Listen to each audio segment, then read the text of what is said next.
ಕರೆದಿದ್ದು ಯಾಕಪ್ಪ ಕರೆದಿದ್ದು? ಹಣವಾದ ಉದ್ದೇಶ ಏನು?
ಸಾರ್ಥಕವಾದಂತಹ ಭಾವನೆ ಮೂಡುತ್ತಾ ಇದೆ. ನನ್ನ ಮಕ್ಕಳು ಎದೆ ಎತ್ತರಕ್ಕೆ ಬೆಳೆದು ಸರ್ವವಿದ್ಯಾ ಪಾರಂಗತರಾಗಿ ಕಂಗೊಳಿಸುತ್ತಾ ಇದ್ದದ್ದನ್ನು ಕಂಡಾಗ ಧನ್ಯತೆ ಮೂಡುತ್ತಾ ಇದೆ. ಮಕ್ಕಳೇ, ನೀವೇ ಹೇಳಿರುವ ಹಾಗೆ ಇಲ್ಲಿಯವರೆಗೆ ಗುರುಮಠವನ್ನು ಸೇರಿ ವಿದ್ಯಾಭ್ಯಾಸವನ್ನು ಪೂರೈಸಿ ಸರ್ವವಿದ್ಯಾ ಪಾರಂಗತೆಯರಾಗಿ ಅರಮನೆಯನ್ನ ಸೇರಿದವರು ನೀವು ಬಂದ ಹೌದಪ್ಪ, ನೋಡಿದಾಗ ಸಂತೋಷ. ನನ್ನ ಹಿರಿ ತಂಗಿ ಮಧ್ಯಾಹ್ನ ನೋಡ್ಬೇಕಿತ್ತು. ಎಷ್ಟು ಅದ್ಭುತ ಬಾರಿಸಿದ್ದಾರೆ ಗೊತ್ತುಂಟ? ಎರಡೆರಡು ಇಟ್ಕೊಂಡು ಯಾವುದು ಪಟ್ಟದ ಅವಳ ನಾಟ್ಯ ಮಯೂರಿ, ಅವಳೊಬ್ಬಳೇ ಅಲ್ಲ, ಅವಳು ಇಟ್ಕೊಂಡು ನನಗೆ ಅವಳಷ್ಟು ಆಗುದಿಲ್ಲ. ಇವಳು ಭವಿಷ್ಯ ಇಟ್ಟುಕೊಂಡದ್ದು ಮತ್ತೊಬ್ರು ಕಾಣದೇ ಇದ್ದಷ್ಟು ಜಾಗ್ರತೆ ಮಾಡಬಹುದು. ಮೃಗಂಗ ದೊಡ್ಡದೇ ಇತ್ತಪ್ಪ, ಈಗ ನಿಲ್ಲಿಸಿಕೊಂಡು ಬಾರಿಸಿದವರು. ಆರೇಳೆಲ್ಲ ಇಡ್ತಾರಲ್ಲ ಅಲ್ಲ, ಆರೇಳು ಬಾರಿಸುವಾಗ ಎಲ್ಲ ಮಲಗಿಸಿ ಇಟ್ಕೊಳ್ಳಿಕ್ಕೆ ಆಗುವುದಿಲ್ಲ. ಮೂರೇ ಬಾರಿಸಿದ. ಆದ್ರೆ ಅವಳ ಬಗ್ಗೆ ಒಂದು ಸಂತೋಷ ಪಡಬೇಕು. ಏನು? 3 ಬಾರಿಸಿದ್ರು ಈಗ ಕ್ರಿಯಾಶೀಲರಾಗಿದ್ದಾಳಲ್ಲ, ಎಷ್ಟೊತ್ತಿಲ್ಲ ಹಾಗೆ ಸಂತೋಷ ಪಡಬೇಕು. ಗುರುಗಳು ಅವಳಿಗೆ ಬಿರುದೇ ಕೊಟ್ಟು ಬಿಟ್ಟಿದ್ದಾರೆ. ಏನಂತ? ನಾಟ್ಯ ಮಯೂರಿ ಅಂತ. ಅವಳ ನಾಟ್ಯ ನೋಡಿ. ಹೌದು. ನಿನಗೇನು ಬಿರುದು ಕೊಡ್ಲಿಲ್ಲ? ನಾನು ಗಾಯಕಿ, ಅದಕ್ಕೆ ನನಗೆ ಬಿರುದುಂಟು. ಗಾನ ಮಯೂರಿ, ಗಾನ ಮಯೂರಿ ಕೊಟ್ಟದ್ದು. ಹೀಗೆಲ್ಲ ನಮಿಲೇ ಗಾನ ಮಾಡುವುದು. ಅವಳು ಗಾನ ಹೇಳಿದ್ರು ಮಯೂರಿ. ಮಯೂರಿ. ಹಾಗಾದ್ರೆ ನೀವೆಲ್ಲಾ ವಿದ್ಯೆಯಲ್ಲಿಯೂ ಪಾರಂಗತೆಯರು ಎನ್ನುವುದು ಬಹಳ ಸಂತೋಷದಾಯಕವಾದಂತಹ ವಿಷಯವೇ ಹೌದಾದ್ರು ಮಕ್ಕಳೇ, ತುಂಬಿರುವಂತಹ ಸಭೆ ತಂದೆಯಾಗಿ ಮಕ್ಕಳಾದಂತಹ ನಿಮ್ಮ ಭವಿಷ್ಯತ್ತನ್ನ ಲಕ್ಷ್ಯದಲ್ಲಿರಿಸಿಕೊಂಡು ತಂದೆಯ ಪ್ರೀತಿಯಲ್ಲಿಯೇ ಪ್ರಶ್ನಿಸುವುದಿದ್ರೆ ನಾನೇ ನೇರವಾಗಿ ನೀವಿದ್ದಲ್ಲಿ ಬರ್ತಾ ಇದ್ದೆ. ಆದ್ರೆ ಇವತ್ತು ನಡೆಸುವಂತಹ ಪ್ರಶ್ನೆ ನಿಮ್ಮನ್ನ ಸಭೆಗೆ ಕರೆಸಬೇಕಾಯಿತು. ಯಾಕೆ ಕೇಳಿದ್ರಿ? ನನ್ನ ಮಕ್ಕಳು ಎಷ್ಟು ಪಾರಂಗತರಾಗಿದ್ದಾರೆ ಎನ್ನುವುದು ನಮ್ಮ ಸಭೆಯವರಿಗೂ ಗೊತ್ತಾಗಬೇಕು ಎನ್ನುವುದೊಂದು. ಇನ್ನೊಂದು, ನಾನಿವತ್ತು ಕೇಳುವಂತಹ ಪ್ರಶ್ನೆ ಎನ್ನುವುದು ನಿಮ್ಮ ಜೀವಿತದ ನಿರ್ಧಾರದ ಪ್ರಶ್ನೆ ಆದದ್ರಿಂದಲೇ ನೀವು ಕೊಡುವಂತಹ ಉತ್ತರವು ಅಷ್ಟೊಂದು ಶ್ರೇಷ್ಠ ಮಟ್ಟದ್ದಾಗಿರಬೇಕು, ವೈಚಾರಿಕತೆಯಿಂದ ಕೂಡಿರಬೇಕು. ತಂದೆಯಾಗಿ ನಾನು ನೀವಿದ್ದಲ್ಲಿಗೆ ಬಂದು ನಾವೇ 3-4 ಕುಳಿತು ಮಾತಾಡಿದರೆ ಅಲ್ಲಿ ತಂದೆ ಮಕ್ಕಳೆನ್ನುವಂತಹ ಸಲುಗೆಯಿಂದ ಏನಾದ್ರೂ ಹೆಚ್ಚು ಕಡಿಮೆ ಆದೀತು. ಸಭೆ ಎಂದರೆ ಹಾಗಾಗುವುದಿಲ್ಲ. ಒಂದು ಜಾಗ್ರತೆ ಇರ್ತದೆ. ನಮ್ಮನ್ನ ಹೊರತುಪಡಿಸಿ ನಮ್ಮನ್ನ ಗ್ರಹಿಸುವ, ನಮ್ಮ ಮಾತನ್ನ ಕೇಳುವ, ನಮ್ಮನ್ನ ಲಕ್ಷಿಸುವಂತಹ ಕಣ್ಣುಗಳು ಹಲವಾರಿದ್ದಾವೆ ಎನ್ನುವಂತಹ ಸೂಕ್ಷ್ಮದ ಅರಿವಿರುತ್ತದೆ. ಆ ಕಾರಣಕ್ಕಾಗಿಯೇ ನಾನು ಸಭೆಗೆ ಕರೆಸಿದ್ದೇನೆ. ಮಕ್ಕಳೇ, ಈ ಪ್ರಪಂಚದಲ್ಲಿ ಹುಟ್ಟಿದಂತಹ ಪ್ರತಿಯೊಬ್ಬ ಜೀವಿಯ ಬದುಕನ್ನು ಸಾಗಿಸುವಾಗ ಒಂದೊಂದು ಆಧಾರ ಎನ್ನುವುದನ್ನ ಭಗವಂತ ಕಲ್ಪಿಸಿಟ್ಟಿದ್ದಾನೆ. ಲತೆಯೊಂದು ಬೆಳೆಯಬೇಕು ಅಂತಾದ್ರೆ ಮರವನ್ನು ಆಶ್ರಯಿಸಬೇಕು, ಮೀನೊಂದು ಬದುಕಬೇಕು ಅಂತಾದ್ರೆ ಜಲವನ್ನು ಆಶ್ರಯಿಸಬೇಕು. ಹೀಗೆ ಒಂದೊಂದು ಬದುಕುವುದಕ್ಕೆ ಒಂದೊಂದು ಆಶ್ರಯವನ್ನ ಪಡೆದುಕೊಳ್ಳುವುದು, ಆಧಾರವನ್ನ ಪಡೆದುಕೊಳ್ಳುವುದು ಅನಿವಾರ್ಯವೂ ಹೌದು, ಅಗತ್ಯವೂ ಹೌದು. ಅದೇ ರೀತಿಯಲ್ಲಿ ಹೆಣ್ಣು ಮಕ್ಕಳಾದಂತಹ ನಿಮ್ಮ ಬದುಕು ಹಾಗೆ. ಈಗಾಗಲೇ ನಿಮ್ಮ ಬಾಲ್ಯ ಮುಗಿದಿದೆ, ಯೌವನಕ್ಕೆ ಕಾಲಿರಿಸಿದವರು. ನಾಳೆಯ ದಿವಸ ಅಂತ ಹೇಳಿದ್ರೆ ಮದುವೆಯಾಗಿ ನಿಮ್ಮ ಭವಿಷ್ಯತ್ತಿನ ಬದುಕನ್ನ ಕಂಡುಕೊಳ್ಳಬೇಕಾದವು. ಸರ್ವ ವಿದ್ಯಾಪಾರಂಗತರು ನೀವು ಎನ್ನುವುದು ಸಮಾಧಾನ ಹೌದು. ಆದ್ರೆ ವ್ಯಕ್ತಿಯೊಬ್ಬನ ಬದುಕಿಗೆ ವಿದ್ಯೆಯೊಂದೇ ಪ್ರಧಾನವಾದದ್ದಲ್ಲ, ಅದಕ್ಕೆ ಪೂರಕವಾದಂತಹ ಬುದ್ಧಿ ಎನ್ನುವುದು ಬೇಕು. ವಿಶ್ವವಿದ್ಯಾನಿಲಯವನ್ನ ಸೇರಿ ಅವರು ನಿಗದಿಪಡಿಸಿರುವಂತಹ ಅವಧಿಗೆ ಸರಿಯಾಗಿ ಅಭ್ಯಾಸವನ್ನ ಮಾಡುವುದರ ಮೂಲಕವಾಗಿ ಒಂದು ಪದವಿಯನ್ನ ವಿಶ್ವವಿದ್ಯಾನಿಲಯದಿಂದ ಪಡೆದು ವಿದ್ಯಾರ್ಥಿ ತೇರ್ಗಡೆಯಾಗಿ ಬರಬಹುದು. ಆದರೆ ಬದುಕುವುದಕ್ಕೆ ಆ ಪದವಿಯೇ ಸಾಕಾಗುವುದಿಲ್ಲ. ಬದುಕನ್ನು ನಡೆಸಬೇಕು ಅಂತಾದ್ರೆ ವಿಶ್ವವೆಂಬ ವಿದ್ಯಾನಿಲಯದಲ್ಲಿ ನಾವು ಕಲಿಯಬೇಕು. ಒಂದು ಮಾತು ಕೇಳಿದ್ದೀರಾ? ಅಭ್ಯಾಸಾನುಗತ ವಿದ್ಯಾ ಬುದ್ಧಿ ಕರ್ಮಾನುಸಾರಣಿ. ಹಾಗಾದ್ರೆ ಅಭ್ಯಾಸದಿಂದ ನಾವು ನಿಷ್ಠೆಯಿಂದ ವಿದ್ಯೆಯನ್ನ ಕರಗತ ಮಾಡಿಕೊಳ್ಳಬಹುದು. ಆದ್ರೆ ಬುದ್ಧಿ ಎನ್ನುವುದು ನಾವು ಮಾಡುವಂತ ಕ್ರಿಯೆ, ನಮ್ಮ ಕರ್ಮದಿಂದಲಾಗಿ, ನಮ್ಮ ಕಾರ್ಯದಿಂದಲಾಗಿ ಅದನ್ನು ವೃದ್ಧಿಸಿಕೊಳ್ಳಬೇಕಾಗಿದೆ. ಅದಕ್ಕಾಗಿ ವಿದ್ಯೆ ಮತ್ತು ಬುದ್ಧಿ ಎರಡೂ ಸೇರಿದಾಗ ಬದುಕಿನಲ್ಲಿ ಸಂತೋಷವನ್ನ ಕಾಣುವುದಕ್ಕೆ ಸಾಧ್ಯ. ಓ ಹೆಣ್ಮಕ್ಕಳೇ, ನಾಳೆಯ ದಿವಸದಲ್ಲಿ ಮಗಧ ಸಾಮ್ರಾಜ್ಯದ ಅಧಿಕಾರವನ್ನು ನಡೆಸುವವರು ಯಾರು ಎನ್ನುವಂತ ನಮ್ಮ ಕೋಟಿ ಕೋಟಿ ಪ್ರಜೆಗಳ ಪ್ರಶ್ನೆಗೆ ಉತ್ತರ ರೂಪದಲ್ಲಿ ಕಾಣಿಸುತ್ತಾ ಇರುವವರು ನೀವು. ಹೆಣ್ಣು ಮಕ್ಕಳು ಎಂಬ ಕಾರಣಕ್ಕಾಗಿ ನಿಮ್ಮನ್ನು ನಾನು ತಾತ್ಸಾರ ಮಾಡಲಿಲ್ಲ. ಹುಟ್ಟಿರುವವರು ಮೂವರು ಹೆಣ್ಣು ಮಕ್ಕಳು ಎನ್ನುವ ಕಾರಣಕ್ಕಾಗಿ ಒಂದು ದಿವಸಕ್ಕೂ ನಾನು ಚಿಂತೆ ಪಡಲಿಲ್ಲ. ಕಾರಣ ಏನು? ಹೆಣ್ಣು ಮಕ್ಕಳೇ ಹೌದಾದರೂ ನಿಮ್ಮನ್ನ ಗಂಡು ಮಕ್ಕಳ ಉಪಾಧಿಯಲ್ಲಿ ನಾನು ಸಾಕಿಸಲಿದ್ದೇನೆ. ಈ ಪ್ರಪಂಚದಲ್ಲಿ ಕೆಲವು ಬುದ್ಧಿಜೀವಿಗಳು ಕೆಲವಷ್ಟು ವಿಚಾರಗಳನ್ನೆಲ್ಲ ಮೊದಲಾಗಿ ಹುಟ್ಟುಹಾಕಿದ್ಯಾಕೆ ಭವಿಷ್ಯತ್ತಿನ ಬದುಕಿಗೆ, ಪ್ರಪಂಚಕ್ಕೆ ಬೇಕಾದಂತಹ ಪಾಠ ಅದು ಎನ್ನುವುದಾಗಿ ಹೇಳಿಕೊಳ್ತಾರಲ್ಲ. ಹೆಣ್ಣು ಹುಟ್ಟಿದಾಗ ಕೆಲವರೆಲ್ಲ ಬುದ್ಧಿ ಇಲ್ಲದೆ ಇದ್ದವರು ಹೇಳುವುದುಂಟು, ಹೆಣ್ಣು ಹುಟ್ಟಿತೋ ಹೊಟ್ಟೆಯಲ್ಲಿ ಹುಣ್ಣು ಹುಟ್ಟಿತು. ಆ ಮಾತಿಗೆ ಅರ್ಥವನ್ನ ಕಲ್ಪಿಸುವಾಗ ಒಂದು ರೀತಿಯ ತಾತ್ಸಾರ ಭಾವವನ್ನು ಗುರುತಿಸುವುದಕ್ಕೆ ಸಾಧ್ಯ ಅಲ್ಲವೇ ಮಕ್ಕಳೇ? ಅಲ್ಲೊಂದು ಸೂಕ್ಷ್ಮತೆ ಎನ್ನುವುದು ಉಂಟು. ಹೆಣ್ಣು ಹುಟ್ಟಿತೋ ಹೊಟ್ಟೆಯಲ್ಲಿ ಹುಣ್ಣು ಹುಟ್ಟಿತು ಎನ್ನುವುದು ಹೆಣ್ಣಿನ ಕುರಿತಾದಂತಹ ತಾತ್ಸಾರ ಅಲ್ಲವೇ ಅಲ್ಲ. ಹೆಣ್ಣಿನ ಕುರಿತಾಗಿ ಮಾಡಬೇಕಾದಂತಹ ಜಾಗೃತೆಯ ಅಂಶ ಅದು. ಒಬ್ಬ ವ್ಯಕ್ತಿಯ ಹೊಟ್ಟೆಯಲ್ಲಿ ಅಗಾಧವಾಗಿ ಯಾವುದೋ ರೋಗದಿಂದಲಾಗಿ ಹುಣ್ಣೊಂದು ಹುಟ್ಟಿತು ಅಂತಾದ್ರೆ ಅವನು ಬಹಳ ಜಾಗರೂಕನಾಗಿರಬೇಕಾಗುತ್ತದೆ. ಆಹಾರ, ವಿಹಾರ, ಉಳಿದ ವ್ಯವಹಾರ ಪ್ರತಿಯೊಂದರಲ್ಲಿಯೂ ಆ ಹುಣ್ಣು ಗುಣವಾಗುವಲ್ಲಿಯವರೆಗೆ, ಆರೋಗ್ಯಪೂರ್ಣನಾಗುವಲ್ಲಿಯವರೆಗೂ ಜಾಗೃತನಾಗಿ ಇರಬೇಕಾಗುತ್ತದೆ. ಹೆಣ್ಣು ಮಕ್ಕಳು ಹುಟ್ಟಿದಾಗಲೂ ಹಾಗೆ ಅವರ ಬದುಕಿನಲ್ಲಿ ಮದುವೆ ಎನ್ನುವಂತಹ ಶುಭ ಸಂಸ್ಕಾರ ಆಗುವಲ್ಲಿಯವರೆಗೆ, ಆ ಭವಿಷ್ಯತ್ತಿನ ಬದುಕನ್ನ ತಂದೆ ತಾಯಿಗಳು ಕಟ್ಟಿಕೊಳ್ಳುವಲ್ಲಿಯವರೆಗೆ ಅಷ್ಟೇ ಜಾಗೃತೆಯಾಗಿ ಹೆಣ್ಣು ಮಕ್ಕಳನ್ನು ಸಾಕಿಕೊಳ್ಳಬೇಕು ಎನ್ನುವುದು ಅದರ ಸೂಕ್ಷ್ಮ. ನಾನಂತೂ ಆ ವಿಷಯದಲ್ಲಿ ಅದನ್ನೇ ಮನಗಂಡಿದ್ದೇನೆ. ಮಕ್ಕಳೇ, ನಿಮ್ಮ ನಾಳಿನ ಬದುಕಿನ ಕುರಿತಾದಂತಹ ಪ್ರಶ್ನೆ ನಾನು ಕೇಳುವುದಿಷ್ಟನ್ನೇ. ಹೆಣ್ಣು ಮಕ್ಕಳಾದಂತಹ ನಿಮ್ಮ ಬದುಕಿಗೆ ಆಧಾರ ಅಂದರೊಂದು ನಿರ್ಧಾರದ ಉತ್ತರವನ್ನು ನೀವು ಕೊಡಬೇಕು. ಜನ್ಮದಾತನಾದಂತಹ ನಾನು ಅಥವಾ ನಾಳೆ ಕೈ ಹಿಡಿಯುವುದು ಬರುವಂತಹ ವರನು. ನಿಮ್ಮ ಬದುಕಿಗೆ ಆಧಾರ ಎನ್ನುವುದು ನಿಮ್ಮ ಬೌದ್ಧಿಕ ಮಟ್ಟದ ನೆಲೆಯಲ್ಲಿಯೇ ನೀವು ಹೇಳಬೇಕು. ಜನ್ಮದಾತನೋ ಮೇ ಪ್ರೀತನೋ ಎಂಬುದ ವಿವರಿಸಿ ಹೇಳಬೇಕು. ಈ ಪ್ರಶ್ನೆಗೆ ಉತ್ತರ ನಾನು ಪ್ರಾರಂಭ ಮಾಡಿಲ್ಲ. ಪ್ರಾರಂಭ ನೀನೇ ಮಾಡುವುದು ಒಳ್ಳೆಯದು. ಹೌದು, ಹೇಳ್ಬೇಕಪ್ಪ ಬನ್ನಿ.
ತಂದೆ ಶ್ರೇಷ್ಠನೋ ಅಥವಾ ಜೀವನದಲ್ಲಿ ಹೆಣ್ಣಿಗೆ ಗಂಡನೇ ಶ್ರೇಷ್ಠ ಆಧಾರ ಅಪ್ಪ ಯೋಚನೆ ಮಾಡಬೇಕಾದ ಅಗತ್ಯವೇ ಇಲ್ಲ, ಇದು ಪ್ರಶ್ನೆಯೇ ಅಲ್ಲ. ಅಂದ್ರೆ ಇದು ದೊಡ್ಡ ವಿಷಯವೇ ಅಲ್ವಾ? ವಿಷಯ ದೊಡ್ಡದೇ ಅಪ್ಪ. ಹೆಣ್ಣೊಬ್ಬಳ ಜೀವನದ ಪ್ರಶ್ನೆ ಮಗಳೇ, ಇದು ಪ್ರಶ್ನೆಯೇ ಅಲ್ಲ ಅಂತ ಹೇಳ್ತೀಯಲ್ಲ.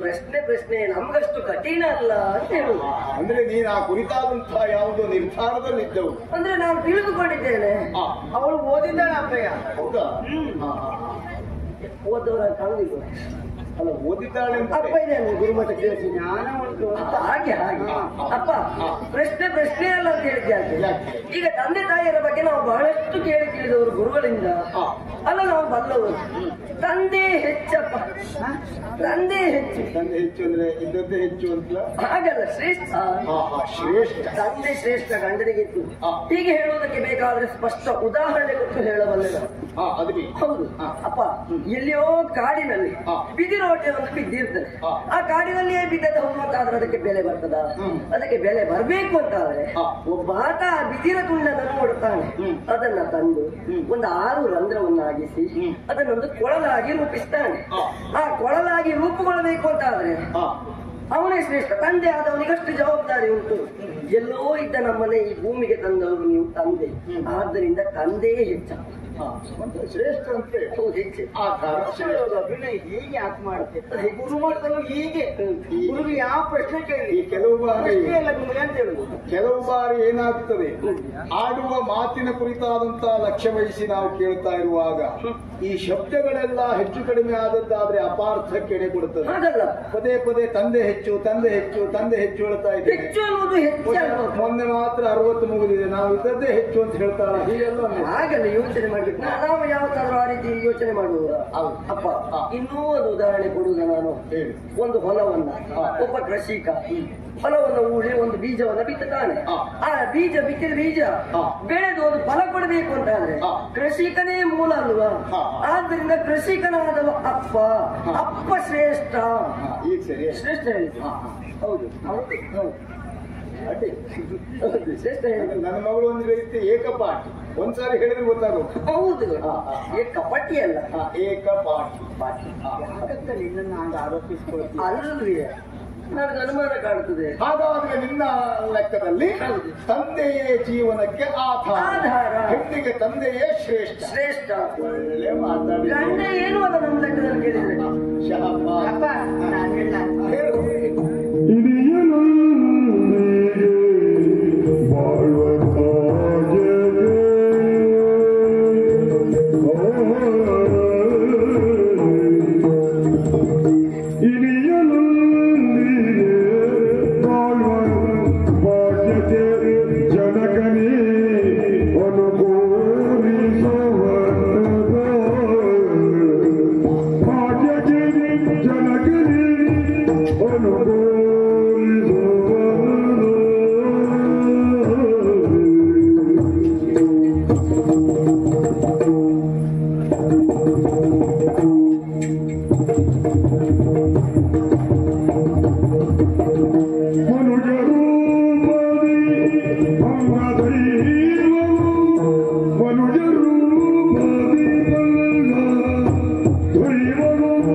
ನಾನು ಹೇಳ್ತೇನೆ ನೀನೇ ಅಧಿಕ. ನೀವು ಅಧಿಕ ಅಧಿಕ ಅಂದ್ರೆ ಅಧಿಕ ಅಂದ್ರೆ ಬೇರೆ ಇಲ್ಲಪ್ಪ ನಮಾಗಲ್ಲ.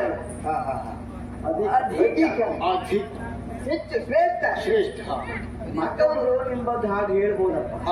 ಆದ್ರೆ ನಾವು ಮಕ್ಕಳು ಅಂದ್ರೆ ಎದುರಿಗೆ ಹೇಳುವುದಿಲ್ಲ ಅಂತ ನಾವು ಹೇಳಬಾರದು. ನಿಮ್ಮ ಶ್ರೇಯಸ್ಸಿನ ಒಳ್ಳೆಯದು. ಅಕ್ಕ ಒಂದು ಉದಾಹರಣೆ ಕೊಟ್ಟರು, ನಾನೊಂದು ಉದಾಹರಣೆ ಕೊಡ್ಲ. ಮಾರ್ಗದಲ್ಲಿ ಒಂದು ಶಿಲೆ ಬಿದ್ದಿರ್ತದೆ. ಆ ಮಾರ್ಗದಲ್ಲಿ ತಿರುಗಾಡುವಂತಹ ಜನರು ಆ ಶಿಲೆಯ ಮೇಲೆ ಕುಳಿತು ಆಯಾಸವನ್ನು ನಿವಾರಣೆ ಮಾಡಿಕೊಳ್ತಾರೆ. ಅದೇ ಸಂದರ್ಭದಲ್ಲಿ ಶಿಲ್ಪಿ ಒಬ್ಬ ಬರ್ತಾನೆ, ಆ ಶಿಲೆಯನ್ನು ನೋಡ್ತಾನೆ, ಅದನ್ನ ಕೆತ್ತನೆ ಮಾಡಿ ಒಂದು ಮೂರ್ತಿಯನ್ನಾಗಿಸ್ತಾನೆ. ಆಕಾರವನ್ನು ಕೊಟ್ಟು ಅದನ್ನ ದೇಗುಲ ಮಾಡಿ ಅದಕ್ಕೆ ಅಲ್ಲಿ ಪ್ರತಿಷ್ಠಾಪನೆ ಮಾಡ್ತಾನೆ. ಯಾವ ಜನರು ಆ ಶಿಲೆಯ ಮೇಲೆ ಕುಳಿತು ಆಯಾಸವನ್ನು ನಿವಾರಣೆ ಮಾಡಿಕೊಂಡು ಹೋಗ್ತಾರೆ, ಅದೇ ಜನರು ಭಕ್ತರಾಗಿ ದೇವರಿಗೆ ಕೈ ಮುಗಿತಾರೆ ಅಂತ ಹೇಳಿದ್ರೆ, ನಮಗೆ ವಿದ್ಯೆ ಬುದ್ಧಿಯನ್ನು ಕೊಟ್ಟು ಇಷ್ಟು ಬೆಳೆಸಿ ಮುಂದೆ ಯೋಗ್ಯವಾದಂತಹ ವರನನ್ನ ಮದುವೆ ಆಗುವುದಕ್ಕೆ ಅನುಕೂಲ ಮಾಡಿಕೊಟ್ಟವರು. ಆದ್ದರಿಂದ ತಂದೆಯ ಶ್ರೇಷ್ಠ.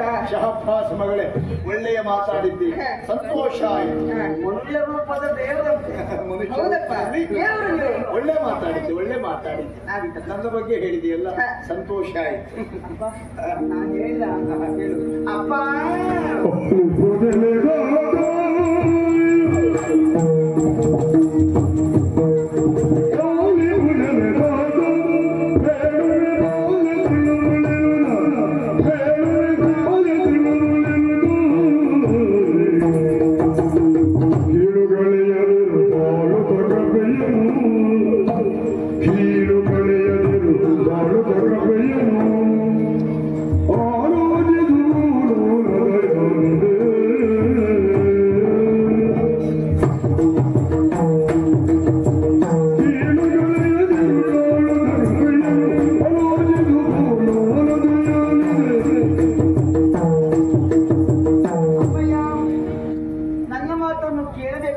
ಮೈಯೆಲ್ಲ ಕಿವಿಯಾಗಿ ನಿಂತಿದ್ದೇನೆ ಮಗಳೇ.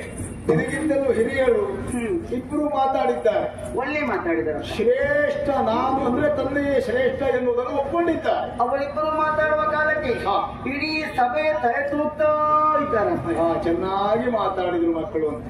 ಮಗದ ರಾಜಕುಮಾರಿಯರು ಏನು ಬೆಳೆದು ಬಿಟ್ರು ಅಂತ ಅವರಿಗೆಲ್ಲ ಇವ್ರ ಮಾತನ್ನ ಕೇಳುವ ಭಾಗ್ಯ ಬಂತು ಎನ್ನುವ ಕಾರಣಕ್ಕಾಗಿ ಹೆಮ್ಮೆ. ಹಾಗಾದ್ರೆ ಈಗ ನಾನು ಸಣ್ಣವನಾಗಿ ಆಡುವ ಮಾತಪ್ಪಯ್ಯ. ಸಣ್ಣವಳು ಅಂದ್ರೆ ಅವರಿಬ್ಬರಿಗಿಂತಲೂ ಸಣ್ಣ. ಹೌದಪ್ಪ.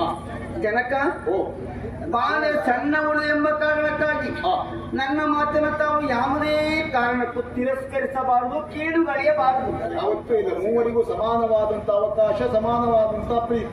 ಹಾಗಿದ್ರೆ ನನ್ನ ಮಾತನ್ನು ಆಲಿಸಬೇಕಪ್ಪ. ಹೌದಾ? ವಿಷಯ ಉಂಟಪ್ಪಯ್ಯ. ಅಪ್ಪ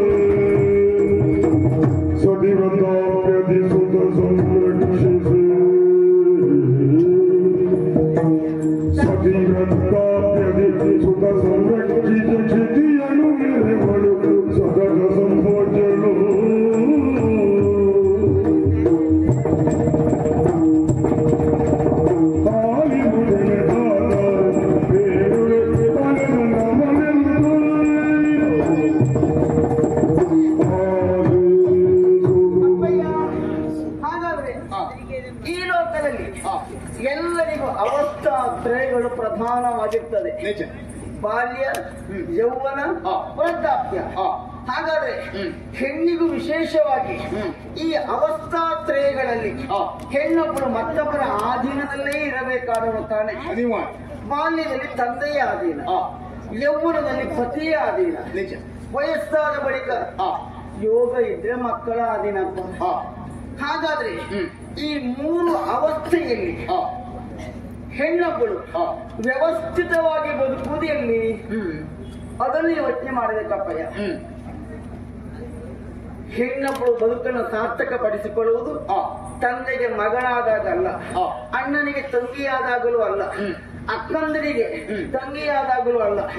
ಹೆಣ್ಣೊಬ್ಬಳ ಬದುಕು ಸಾರ್ಥಕವಾಗುವುದು ಕೈ ಹಿಡಿದ ಗಂಡನ ಮೂಲಕವಾಗಿ. ಯೋಚನೆ ಮಾಡಿ ಅಪ್ಪ, ಯೋಚನೆ ಮಾಡಿ. ಹಾಗಿದ್ರೆ ಹೇಗೆ ಅದು? ಹೆಣ್ಣು ಎಂಬಂತ ಶಬ್ದದ ಅರ್ಥವೇ ಹೆರುವವಳು ಎಂಬುದಾಗಿ. ಮಾತೆಯಲ್ಲವೇ ನೀವು ಹೇಳಿಕೊಟ್ಟಿದ್ದು? ಹುಟ್ಟಲ್ಲದೆ ಹೊಲವಲ್ಲ, ಹೆತ್ತಲ್ಲದೆ ಹೆಣ್ಣಲ್ಲ. ಹೆಣ್ಣುತನ ಸಾರ್ಥಕ ಆಗುವುದು ತಾಯ್ತನದಿಂದ. ಹೆಣ್ಣು ಪರಿಪೂರ್ಣವಾದಂತ ಬದುಕನ್ನು ಕಂಡುಕೊಳ್ಳುವುದು ತಾಯ್ತನ ಪ್ರಾಪ್ತವಾದಾಗ. ಹಾಗಾದ್ರೆ ಪರಮ ಪವಿತ್ರವಾದಂತ ತಾಯ್ತನವನ್ನು ಕರುಣಿಸುವುದು ಯಾರು? ಗಂಡ. ಗಂಡನೇ ಹೊರತು ತಂದೆಯಲ್ಲ. ವ್ಯವಸ್ಥೆ ಮಾಡಿಕೊಳ್ಳುವ ತಂದೆಯೇ, ಅನುಮಾನವೇ ಇಲ್ಲ. ನನ್ನ ಅಕ್ಕ ಎಷ್ಟು ಸೊಗಸಾಗಿ ಮಾತಾಡಿದ್ರು. ಅಡವಿಯಲ್ಲಿ ಒಂದು ಬಿದಿರೆ ತುಂಡೊಂದು ಬಿದ್ದಿರ್ತದೆ. ಅಲ್ಲೇ ಬಿದ್ದಿದೆ ಅಂತಾದ್ರೆ ಅದು ಭೂಮಿಯಲ್ಲಿ ಮಣ್ಣಿಗೆ ಮಣ್ಣಾಗೆ ಹೋಗ್ತದೆ, ಬೆಲೆ ಬರುವುದಿಲ್ಲ. ಆ ಬಿದಿರೆ ತುಂಡನ್ನ ಕುಶಲಕರ್ಮಿಯೊಬ್ಬ ತಂದು ಅದಕ್ಕೆ ರಂಧ್ರವನ್ನ ಹೊರೆದು ಆಮೇಲೆ ಅದನ್ನ ಕೊಳಲಾಗಿಸುತ್ತಾನೆ. ಆಗ ಬೆಲೆ ಅಂತೇಳಿ. ಹೌದು. ಹಾಗಿದ್ರೆ ಇಲ್ಲಿ ಕೊಳಲಾಗಿಸುವ ತನಕ ಕೆಲಸ ಯಾರಿದು? ಹೆಣ್ಣು ಎಂಬಂತ ಬಿದಿರೆ ತುಂಡನ್ನ ಕೊಳಲಾಗಿಸುವ ಹೊಣೆಗಾರಿಕೆ ತಂದೆ. ಅಂದ್ರೆ ಒಂದು ಕೊಳಲು ಅಂತ ಸಿದ್ಧ ಆಗುವಲ್ಲಿವರೆಗೆ ಅಪ್ಪ. ಹೌದೌದು. ಅಂದ್ರೆ ಅಲ್ಲಿ ಬಿದಿರೆ ತುಂಡನ್ನ ಕುಶಲಕರ್ಮಿ ಕೆತ್ತುವುದು. ಆ ಕುಶಲಕರ್ಮಿಯ ಜಾಗದಲ್ಲಿ ಇಲ್ಲ ಅಪ್ಪ. ಅಂದ್ರೆ ಅಪ್ಪ ರಂಧ್ರ ಮಾಡುವ. ಅಪ್ಪನಿಗೆ ರಂಧ್ರ ಮಾಡುವುದೇ ಕೆಲಸ. ಅದೇ ಸರವರಿಸುವುದಕ್ಕೆ. ಹಾಗಾದ್ರೆ ಗಡಿಬಿಡಿ ಮಾಡ್ಬೇಕಂತ ಕೊಳಲು ಸಿದ್ಧವಾಯಿತು. ಆ ಸಿದ್ಧವಾದ ಕೊಳಲು ಅಂತ ಮತ್ತೊಬ್ಬರಿಗೆ ಗೊತ್ತಾಗುವುದಕ್ಕೂ ಆ ಕೊಳಲು ಸಾರ್ಥಕ ಪಡುವುದು ಯಾವಾಗ? ಕೊಳಲನ್ನು ಹಾಗೆ ನಿರ್ಮಾಣ ಮಾಡಿ ಇಟ್ಟರೆ ಪ್ರಯೋಜನ ಇಲ್ಲವೇ ಇಲ್ಲ. ಆ ಕೊಳಲಿನ ಸಾರ್ಥಕತೆ ಆಗಬೇಕು ಅಂತಾದ್ರೆ ಸ್ವರ ಬರಬೇಕು. ಆ ಸ್ವರ ಹೊರಹೊಮ್ಮಿಸುವುದು ಯಾರು? ಅದನ್ನ ನುಡಿಸುವವ, ಒಳ್ಳೆಯ ಸಂಗೀತವನ್ನು ಕಲಿತು ನುಡಿಸುವವ. ಅಂದ್ರೆ ನುಡಿಸುವವನ ಜಾಗದಲ್ಲಿ ಗಂಡ. ಹೆಣ್ಣು ಎಂಬಂತ ಕೊಳಲನ್ನು ಸಿದ್ಧ ಮಾಡುವುದು ಅಪ್ಪ, ಅದನ್ನ ನುಡಿಸುವವ ಗಂಡ. ಹಾಗೆ ನುಡಿಸಿದಾಗ ಮಾತ್ರ ಕೊಳಲಿಗೊಂದು ಸಾರ್ಥಕತೆ ಬರ್ತದೆ, ಕೊಳಲಿಗೊಂದು ಗೌರವ ಬರ್ತದೆ ಅಪ್ಪಯ್ಯ. ಅಲ್ಲ, ಈಗ ಅಪ್ಪನಾದವ ಅಂದ್ರೆ ಆ ಕುಶಲಕರ್ಮಿಯೊಬ್ಬ ಕೊಳಲನ್ನ ಸಿದ್ಧಪಡಿಸದೇ ಇದ್ರೆ ಅವೇನ್ ನುಡಿಸ್ತಿದ್ದಾರೆ? ಅಯ್ಯೋ ದೇವರೇ, ನುಡಿಸುವುದಕ್ಕೂ ಅವಕಾಶ ಇಲ್ಲವಾಗಿತ್ತು, ಕೊಳಲು ಆಗುತ್ತಾ ಇಲ್ಲಾಗಿತ್ತು. ಎಲ್ಲೋ ಅವಕಾಶದಲ್ಲಿ ಸಿಕ್ಕಿರುವಂತ ಈ ಹೆಣ್ಣು ಅಲ್ಲೇ ಇರ್ತಿತ್ತು. ಹಾಗಾಗಿ ಇದೆಲ್ಲ ಕ್ರಿಯೆಗೆ ಬಂದ ಮೇಲೆ. ಹೌದೌದು. ಜೊತೆಯಲ್ಲಿ ಎಲ್ಲೋ ಬಿದ್ದಿರುವಾಗ ಅದಕ್ಕೆ ಕೊಳಲು ಅಂತ ಕರೆಯುವುದಿಲ್ಲ. ಹೆಣ್ಣು ಎಂಬಂತ ಮಕ್ಕಳನ್ನ ಪಡೆದ ಮೇಲೆ ಅಪ್ಪ ಕೊಳಲಾಗಿಸಲೇಬೇಕು. ಅವನ ಕರ್ತವ್ಯ. ಹೌದೌದು. ಅವ ಚುಚ್ಚಿ ತದ್ಕೊಳ್ಬಾರ್ದು. ಇನ್ನು ಮತ್ತೊಂದು ಒಳ್ಳೆ ಉದಾಹರಣೆ ಕೊಟ್ಟಲಪ್ಪ, ಕೃಷಿ ಬಗ್ಗೆ. ಕೃಷಿಕ ಯಾವ ರೀತಿಯಲ್ಲಿ ವಿಶಾಲವಾದ ಭೂಮಿ ಇದ್ರೂ ಸಾಲದು. ಆ ಭೂಮಿಯನ್ನು ಉತ್ತಬೇಕು, ಜೊತೆಯಲ್ಲಿ ಸಕಾಲಕ್ಕೆ ಬಿತ್ತಬೇಕು. ಆಮೇಲೆ ಆ ಬಿತ್ತ ಬೀಜ ಮೊಳಕೆ ಬರಬೇಕು ಅಂತಾದ್ರೆ ನೀರು, ಗೊಬ್ಬರ ಎಲ್ಲ ಹಾಕಬೇಕು. ಸಕಾಲಕ್ಕೆ ಮತ್ತು ಕಾಲಕ್ಕೆ ಸರಿಯಾಗಿ ಈ ಕೃಷಿಕ ಗೊಬ್ಬರವನ್ನು ಹೊತ್ಕೊಂಡು ಹೋಗಿ ಅದನ್ನ ಹಾಕಿ ನೀರು ಬಿಟ್ಟು ಆ ಬೆಳೆ ಬೆಳೆಯುವಂತೆ ಮಾಡಬೇಕು ತಾನೆ. ಹೌದು, ಅದು ಕೃಷಿಕನ ಕೆಲಸ. ಹೆಣ್ಣು ಎಂಬಂತ ಬೀಜವನ್ನ ಬಿತ್ತಿ ಸಕಾಲಕ್ಕೆ ಗೊಬ್ಬರ ಹಾಕಿ ಅದು ಮೊಳಕೆ ಬರುವಂತೆ ಮಾಡುವುದು ಯಾರು? ಅಪ್ಪ. ಅಂದ್ರೆ ಗೊಬ್ಬರ ಹೊರುವ ಕೆಲಸ ಅಪ್ಪನಿಗೆ. ಆ ಲೆಕ್ಕದಲ್ಲಿ ಹೇಳೋದಾದ್ರೆ ನಮ್ಮ ಅಪ್ಪ ಒಳ್ಳೆ ರೀತಿಯಲ್ಲಿ ಗೊಬ್ಬರ ಹೊತ್ತಿದ್ದೆ. 3 ಜನ ಮುದ್ದಾಗಿ. ಇದಕ್ಕೇನು ಕಡಿಮೆ ಗೊಬ್ಬರ ಹೊತ್ತಿದ್ದೇನೆ ಮತ್ತೆ ಹಾಗಾದ್ರೆ ಆಮೇಲೆ ಆ ಸಸ್ಯ ಸಾರ್ಥಕ ಪಡುವುದು ಯಾವಾಗ? ಅದರಿಂದ ಫಲ ಪಡೆದಾಗ. ಹೆಣ್ಣು ಎಂಬಂತ ಸಸ್ಯ ಫಲ ಪಡೆಯುವುದು ಗಂಡನ ಮೂಲಕವಾಗಿ. ಬೆಳೆಸುವುದಷ್ಟೇ ಅಪ್ಪ. ಇವ ವರ್ಷಪೂರ್ಣ ನೀರು ಗೊಬ್ಬರ ಹಾಕಿದ್ದಷ್ಟು ಬಂತು, ಆಮೇಲೆ ಫಲ ಬರುವುದು ಅಲ್ಲವೇ? ಆ ದಿಸೆಯಲ್ಲೂ ಅಕ್ಕ ಕೊಟ್ಟ ಉದಾಹರಣೆ ಒಳ್ಳೆದುಂಟು. ಅದು ಒಳ್ಳೆದುಂಟಲ್ಲಪ್ಪ, ಇನ್ನೂ ಒಳ್ಳೆದುಂಟು. ಎಲ್ಲೋ ಮಾರ್ಗ ಮಧ್ಯದಲ್ಲಿ ಬಿದ್ದಿರುವಂತ ಶಿಲೆಯ ತುಂಡೊಂದು ಅಲ್ಲೇ ಬಿದ್ದಿದೆ ಅಂತ ಸಾವಿರಾರು ಮಂದಿ ಮೆಟ್ಟು ತಿರುಗಾಡ್ತಾರೆ. ಆದ್ರೆ ಅದಾಗಲ್ಲ. ಶಿಲ್ಪಿ ಹಬ್ಬ ಶಿಲೆಯ ಹದವರಿತು ಶಿಲ್ಪವಾಗಿಸ್ತಾನೆ. ಶಿಲ್ಪಕ್ಕೆ ಸಾರ್ಥಕ ಬರುವುದು ಯಾವಾಗ? ಅದು ಮೂರ್ತಿಯಾಗಿ ಪ್ರತಿಷ್ಠಾಪನೆ ಆದ ಪ್ರಾಣ ಪ್ರತಿಷ್ಠೆಗೊಂಡಾಗ ಮಾತ್ರ ಈ ಹೆಣ್ಣು ಎಂಬಂತ ಮೂರ್ತಿಯನ್ನ ಕೆತ್ತುವುದಪ್ಪ. ಅಂದ್ರೆ ಮೂರ್ತಿ ಮಾಡುವುದಷ್ಟೇ ಅಪ್ಪ. ಅಂದ್ರೆ ಅಪ್ಪ ಕಲ್ಲು ಕೆತ್ತುವರು ಅಂತ ಹೇಳುದು. ನೀವು ದಾರಿ ಬದಿಯಲ್ಲಿ ಇರ್ಬೇಕಿತ್ತು.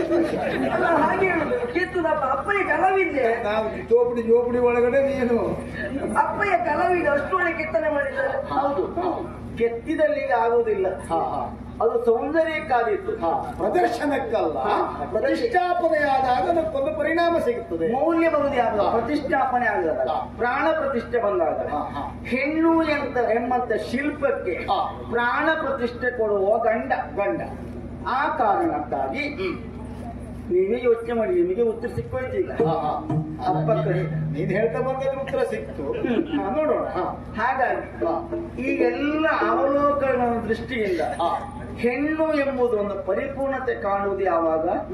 ಗಂಡನನ್ನ ಸೇರಿದ ಬಳಿಕ ಅದಕ್ಕೆ ವ್ಯವಸ್ಥೆ ಮಾಡಿಕೊಳ್ಳುವ, ಅನುಕೂಲ ಮಾಡಿಕೊಳ್ಳುವ ತಂದೆ. ಯೋಚನೆ ಮಾಡಿ ಅಪ್ಪ, ನನ್ನ ತಾಯಿ ಹೇಗೆ ನಿಮ್ಮ ಕೈ ಹಿಡುವ ಮುಖೇನವಾಗಿ ನಮ್ಮಂತ 3 ಕನ್ಯಾರತ್ರನ ಈ ಕುಲಕ್ಕೆ ಕೊಟ್ಟು ತನ್ನ ಬದುಕನ್ನು ಸಾರ್ಥಕ ಮಾಡಿಕೊಂಡಳು. ಆವಾಗ ಅವಳಿಗೆ ಧನ್ಯತೆ ಸಿಕ್ಕಿತು. ಗಂಡನೇ ದೇವ ಪೂಜೆ ಮಾಡ್ಲಿಲ್ವಾ? ಮಾಡಿದ್ದಾರೆ. ಅಪ್ಪನು ದೇವರೇ. ಆದ್ರೆ ಹೆಣ್ಣು ಪೂಜಿಸುವುದು ಯಾರನ್ನ? ಗಂಡನನ್ನ. ಅಪ್ಪ, ನನ್ನದನಿಸುವುದು ಹೀಗೆ. ಪಿತ ಜನ್ಮವ ಈವ, ಜನ್ಮಕ್ಕೆ ಕಾರಣೀಕರಣವಾಗುವ ಅಷ್ಟೇ. ಪಿತ ಜನ್ಮವಾನಿ ಈವ. ಆಮೇಲೆ ಪತಿ ರಕ್ಷಿಸಿ ಪರೆವ. ಅಷ್ಟೇ. ರಕ್ಷಿಸಿ ಪರೆವ ಅಷ್ಟೇ. ನೀವಂತ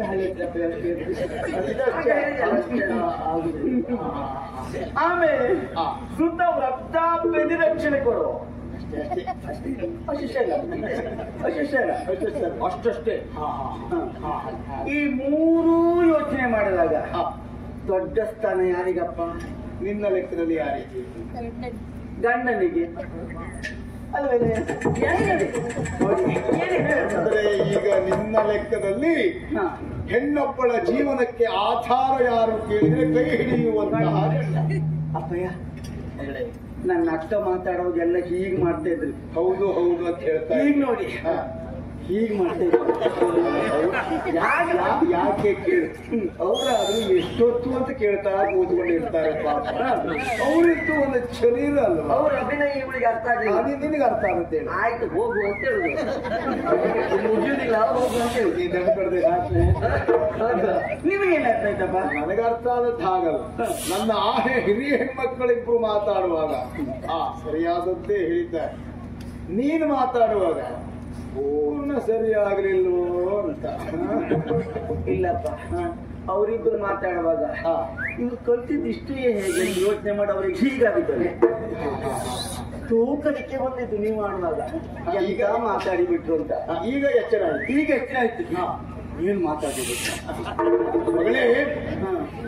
ನಮ್ಮ ಸಭಿಕರ ಪ್ರತಿಕ್ರಿಯೆ ಏನು ಎನ್ನುವುದಕ್ಕಿಂತಲೂ ನಿನ್ನ ಮಾತಿನೊಳಗಡೆ ಇರುವಂತಹ ಸೂಕ್ಷ್ಮತೆಯನ್ನು ನಾನು ಅರ್ಥ ಮಾಡಿಕೊಳ್ಳಬೇಕೀಗ.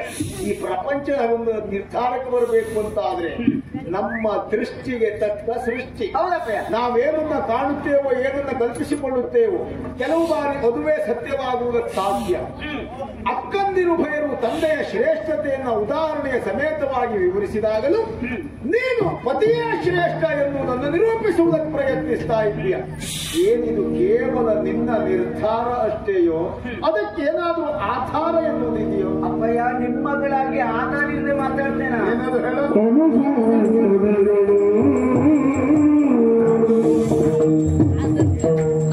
Oh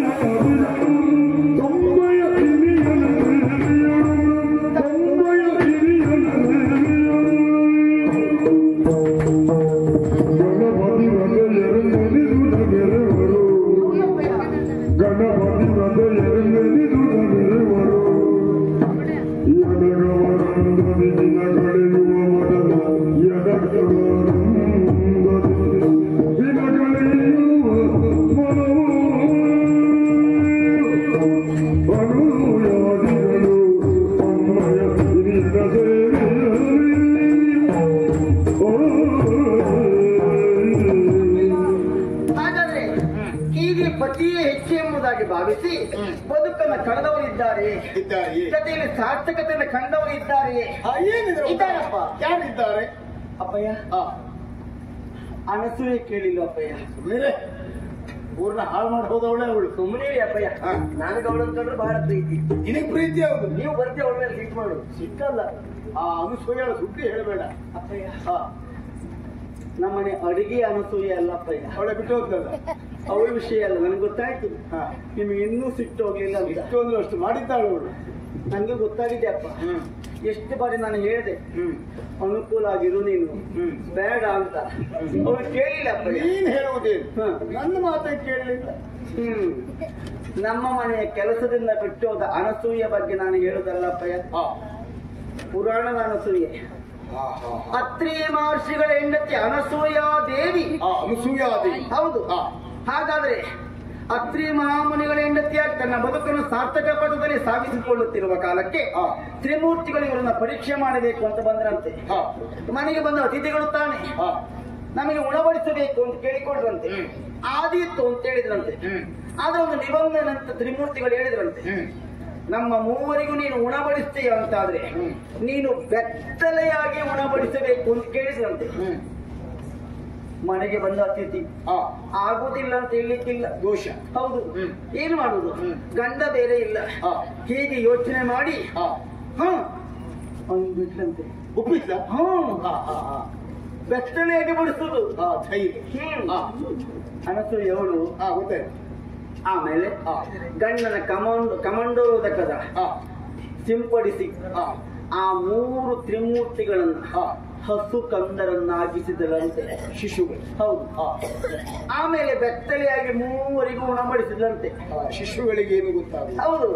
ಯಾವ ಪ್ರಜ್ಞೆ ಇರುವುದಿಲ್ವಲ್ಲ, ಕಂದರ ಸಮ್ಮುಖದಲ್ಲಿ ತಾಯಿಯಾಗಿ ಇರಿಸಿದವಳು. ಹಾಗಾದ್ರೆ ತ್ರಿಮೂರ್ತಿಗಳನ್ನು ಹಸು ಕಂದರನ್ನಾಗಿಸುವಂತ ಶಕ್ತಿ ಸಾಮರ್ಥ್ಯ ಇರುವುದು ಎಲ್ಲಿಂದ? ಒಂದು ಗಂಡನ ಕಮಂಡಲದ ಉದಕ, ಇನ್ನೊಂದು ತನ್ನ ಪತಿವ್ರತಾ ಶಕ್ತಿ. ತನ್ನ ಪತಿವ್ರತಾ ಶಕ್ತಿಯ ಮೂಲಕವಾಗಿ ತ್ರಿಮೂರ್ತಿಗಳನ್ನು ಮಕ್ಕಳನ್ನಾಗಿಸಬಹುದು ಅಂತಾದ್ರೆ ಆ ಪತಿವ್ರತ ತಾನು ಎಷ್ಟು ದೊಡ್ಡದಪ್ಪಯ್ಯ. ಅವಳು ಅಪ್ಪನ ತೀರ್ಥ ಹಾಕಿದಲ್ಲ, ಗಂಡನ ತೀರ್ಥ. ಹೌದು. ಅಂದ್ರೆ ಗಂಡನ ತೀರ್ಥ ಚಿಕ್ಕ. ಆಮೇಲೆ ಅಪ್ಪಯ್ಯ ನೀವು ಸಾವಿತ್ರಿ ಕಥೆ ಕೇಳಿ. ಸಾವಿತ್ರಮ್ಮ ಬರೀ ಬೇಡದೆ ಹೋಗದೆ ಮಾಡುದು. ಅರಮನೆಗೆ ಎಷ್ಟಾಗಲೇ ಕೊಟ್ಟಿದ್ದಾಳೆ ಕೆಲಸಕ್ಕೆ ಬರುವುದು, ಕೂತ್ಕೊಳ್ಳುದು. ಯಾವ ಸಾವಿತ್ರಿ? ಗೊತ್ತಿಲ್ಲ ನಿನ್ಗೆ? ಅಪ್ಪಯ್ಯನ ಕೆಲಸಕ್ಕೆ ಇಟ್ಕೊಡೋದು ಅರಮನೆಗೆ. ಅವ ಕರ್ಕೊಂಡು ಬಂದಿದ್ನಲ್ಲ, ಅವಳು ಸಾವಿತ್ರಿ. ಅವಳು ಸಾವಿತ್ರಮ್ಮ ಅವಳು ಮುಖ ನೋಡ್ಲಿಲ್ಲ, ನಾವು ಒಂದಿಷ್ಟು ನೋಡ್ಲಿಕ್ಕೆ ಆಗುದಿಲ್ಲ. ಅಪ್ಪಯ್ಯ ಅಂತವ್ ನಂಗೆ ಎಂತ ಕಿಟ್ಕೊಡುದಪ್ಪ ನೀವು. ಮತ್ತೆ ಏನ್ ಸಾಯೋದು ಕೆಲಸಕ್ಕಲ್ವೇ? ಅವಳು ವಿಚಾರ ಅಲ್ಲ, ಅವಳು ಹೋಗಿದ್ದಾಳ. ಅವಳು ಹೋಗಿದ್ದಾಳೆ. ಆ ಸಾವಿತ್ರಿ ಅಲ್ಲ, ಮತ್ತೆ ಯಾರು? ಅಶ್ವಪತಿಯ ಮಗಳು. ಸತ್ಯವಾನನ ಹೆಂಡತಿ. ತಾನು ಮದುವೆ ಆಗುವಂತ ಸತ್ಯವಾನನಿಗೆ ಒಂದೇ ವರ್ಷ ಆಯುಷ್ಯ ಅಂತ ಗೊತ್ತಿದ್ದರೂ ಅವನನ್ನೇ ಮದುವೆಯಾಗಿ ಆ ಬಳಿಕ ಸತ್ಯವಾನ ಸತ್ತ ಮೇಲೆ ಯಮನೊಂದಿಗೆ ಸಂವಾದಕ್ಕಿಳಿದು ಯಮನನ್ನ ಮೆಚ್ಚಿಸಿ ಪುನಃ ಸತ್ಯವಾನನಿಗೆ 400 ವರ್ಷಗಳ ಆಯುಷ್ಯ ಪಡೆದಿದ್ರೆ ಸಾವಿತ್ರಿಯ ಪ್ರಯತ್ನ ಮತ್ತು ಅವಳ ಪತಿವ್ರತಾತನ. ಈ ಸಾವಿತ್ರಿಗದೆಲ್ಲ ಆಗ್ತದ? ಹೇಳ್ಬಿಡು, ಅವಳಿಗೆ ಏನೂ ಆಗುದು. ಇದ್ದುಗಳನ್ನು ಕೊಂದಾಕ್ರ ಅವಳು ಅಂತವಳು. ಹಾಗಾದ್ರೆ ಇದು ಈ ಸತ್ಯವಾನ ಸಾವಿತ್ರಿಯ ಪ್ರಭಾವ. ಹೌದು.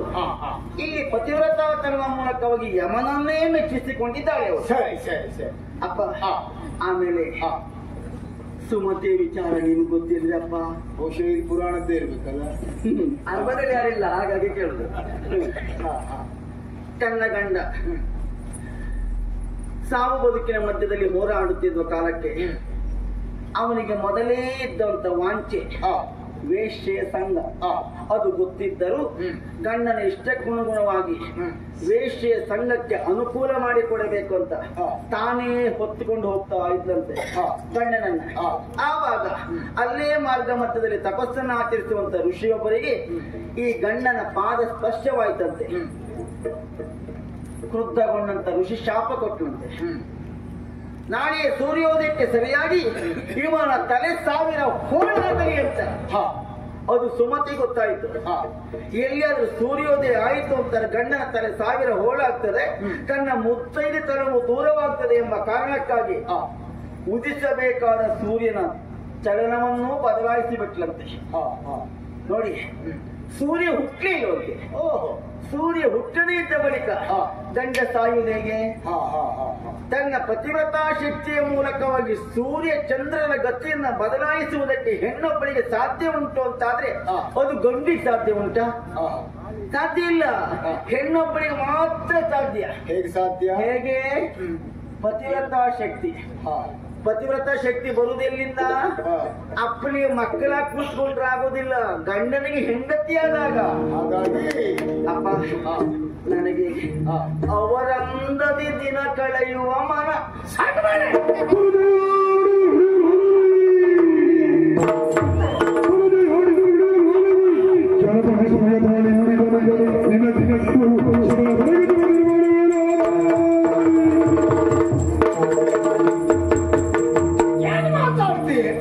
ನನ್ನ ಮಗಳು ಏನೋ ಮಹತ್ತರವಾದದ್ದನ್ನು ಹೇಳ್ತಾಳೆ, ಪ್ರಾಮುಖ್ಯವಾದಂತಹ ವಿಷಯಗಳನ್ನೇ ಬರ್ತಾಳೆ ಎನ್ನುವುದಾಗಿ ಭಾವಿಸಿದ್ರೆ ಇವಳು ಹೋಗ್ತಾ ಹೋಗ್ತಾ ಹೋಗ್ತಾ ತಂದೆ ಏನು ಅಲ್ಲ ಎನ್ನುವುದನ್ನು ನಿರೂಪಿಸುವ ಪ್ರಯತ್ನ ಮಾಡ್ತಾ ಇದ್ದಾಳೆ. ಆಗದೇ ಇದ್ರೆ ನನ್ನ ಮುದ್ದಿನ ಹೆಣ್ಮಕ್ಕಳು ದೊಡ್ಡವರು ಇಬ್ರು ಎಷ್ಟು ಚೆನ್ನಾಗಿ ಮಾತಾಡಿದ್ದಾರೆ.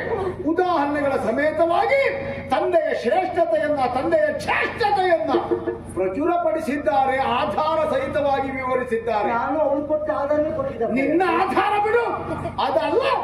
ನೀನು ಮಾತ್ರ ಹಾಗಲ್ಲ, ಅಕ್ಕಂದಿರ ದಾರಿಯನ್ನ ಬಿಟ್ಟೆ ನಿನ್ನದ್ದೇ ಆದಂತಹ ಪ್ರತ್ಯೇಕವಾದಂತಹ ದಾರಿಯನ್ನು ಕಂಡುಕೊಂಡೆ.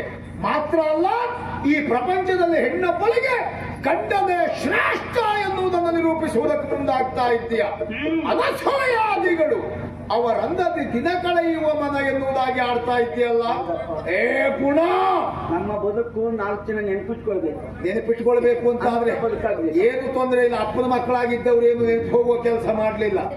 ಹಾಗೆ ಮಾಡಿದವರು, ಗಂಡನನ್ನ ಮದುವೆಯಾಗಿ ಗಂಡನನ್ನ ಅನುಸರಿಸಿದ್ದವರು ಆಮೇಲೆ ದಾರಿ ತಪ್ಪಿ ಕೆಟ್ಟವರಾದದ್ದು ಇರಬಹುದು. ಹಾಗಾದ್ರೆ ಅವರವರ ಬದುಕನ್ನು ರೂಪಿಸಿಕೊಳ್ಳುವುದು ಅವರ ಸ್ವಂತಿಕೆಯ ನಿರ್ಧಾರದಿಂದ ಎನ್ನುವುದನ್ನು ಯಾವತ್ತೂ ಮರೆಯಬಾರದು. ನೋಡಿ, ನೀನು ಎಷ್ಟು ಪುಸ್ತಕ ಓದಿದಿ? ಬರೇ ಹಳೆ ಕಥೆ ನೋಡಿ ನೋಡಿ ನೋಡಿ ಅಂತ ಹೇಳುದು. ಪುಸ್ತಕದ ಬದನೆಕಾಯಿ ಎಲ್ಲ ಪದಾರ್ಥಕ್ಕೆ ಬರುವುದಿಲ್ಲ, ಆಯ್ತಾ? ವಾಸ್ತವ ಬದುಕು ಏನು ಎನ್ನುವುದನ್ನು ಅರ್ಥ ಮಾಡಿಕೊಳ್ಳಬೇಕು. ನೀನೇನಿದ್ದೆ ಸತ್ಯ ಅಂತ ಆದ್ರೆ, ಹೆಣ್ಣಿನ ಬದುಕಿಗೆ ಗಂಡನೇ ಆಧಾರ, ಅವನೇ ಶ್ರೇಷ್ಠ ಎನ್ನುವುದೇ ಹೌದು ಅಂತ ಆದ್ರೆ, ಈಗ ನಿನ್ನ ಅಪ್ಪನಾಗಿ ನಾನು ಹೇಳುವ ನಿರ್ಧಾರದ ಮಾತನ್ನು ಕೇಳು. ಎಲ್ಲವೂ ನಿಮ್ಮ ನಿರ್ಧಾರದಂತೆ ಸಾಗುವುದು. ಗಂಡನ ಶ್ರೇಷ್ಠತೆಯಂತೆ ನೀನು ಬದುಕನ್ನ ಸಾಗಿಸುವುದೇ ಸತ್ಯ ಅಂತ ಆದ್ರೆ, ನಿನಗೆ ನಾ ಬಲು ಶಠನ ದೊರಕಿಸಿ ಇಲ್ಲಿಯವರೆಗೆ ಉಗ್ರಸೇನ ಭೂಪತಿಯ ಮಗಳಾಗಿ ಬದುಕಿದವಳು ನೀನು. ರಾಜಕುಮಾರಿಯಾಗಿ ರಾಜವೈಭೋಗವನ್ನ ಕಂಡವಳು ನೀನು. ಕೆಲವು ಬಾರಿ ತಿಂದದ್ದು, ವ್ಯವಸ್ಥಿತವಾದಂತಹ ಬದುಕನ್ನ ಉಂಡದ್ದು ಈ ಬದುಕಿನಲ್ಲಿ ಇಂಥ ಅಹಂಕಾರಕ್ಕೆ ಕಾರಣವಾಗಿರ್ತದೆ. ಬಹುಶಃ ಎಲ್ಲಿಯೋ ನಿನಗೆ ಅಂಥದ್ದೇ ಆಗಿರಬೇಕು. ಅದರ ನೈಜತೆಯ ವಾಸ್ತವ ಬದುಕಿನ ಅರಿವು ನಿನಗಾಗಬೇಕು ಅಂತಾದ್ರೆ, ಸಾಮಾನ್ಯನಾದಂತಹ ಪೃಷ್ಠತನೊಬ್ಬನಿಗೆ ನಿನ್ನನ್ನ ಕೊಟ್ಟು ಮದುವೆ ಮಾಡಿಸಿದ್ರೆ ಆಗ ಯಾರು ಶ್ರೇಷ್ಠ ಎಂಬುದನ್ನು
ಸತ್ಯ ಇಷ್ಟು ಕಠೋರವಾಗಿತ್ತು ಅಂತ ಗೊತ್ತಾಗಿದೆ ನನಗೆ ಈಗ. ಅಪ್ಪಯ್ಯ, ನೀನ್ ಹೇಳಿದ್ದೆ ಸತ್ಯ ಎನ್ನುವ ಭ್ರಮೆಗೆ ಬರಬೇಡ.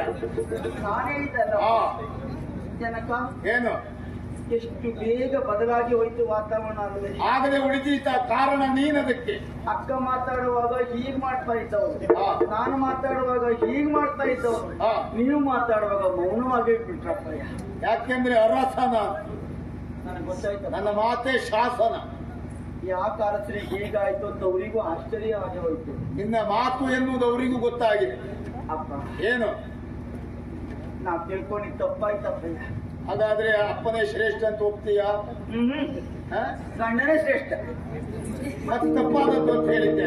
ಅಂದ್ರೆ ಮತ್ತೇನಲ್ಲ, ನನಗೊಂದು ಅಭ್ಯಾಸ ಅಪ್ಪಯ್ಯ. ಏನು?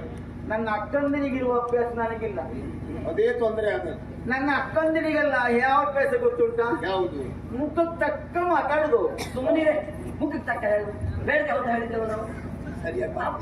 ನೀ ಸರಿಯಾಗಿ ಎಷ್ಟು ಖುಷಿ ಪಟ್ಟರು ಅಪ್ಪ, ಸಂತೋಷ ಪಟ್ಟರು. ನನಗೇನು ಅಭ್ಯಾಸ ಗೊತ್ತುಂಟ? ಅವರಿಬ್ಬರಿಗೆ ಮುಖಕ್ಕೆ ತಕ್ಕ ಮಾತಾಡುದು. ನನಗದ ಅಭ್ಯಾಸ ಇಲ್ಲ ಅಪ್ಪಯ್ಯ. ನಾವು ಮುಖ ನೋಡಿ ಮಾತಾಡುದು. ಮುಖ ನೋಡಿ ಮಾತಾಡಿದ್ರು ಇಷ್ಟು ಗಂಡಾಂತರ ಮಾಡಿ ಹಾಕಿದೆ. ಅದ್ಯಾವಾಗ ಹಾಗೆ ಆತ್ಮಸ್ಥೈರ್ಯ ಇದ್ದಾಗ ಮುಖ ನೋಡಿ ಮಾತಾಡ್ಲಿಕ್ಕೆ ಆಗ್ತದೆ.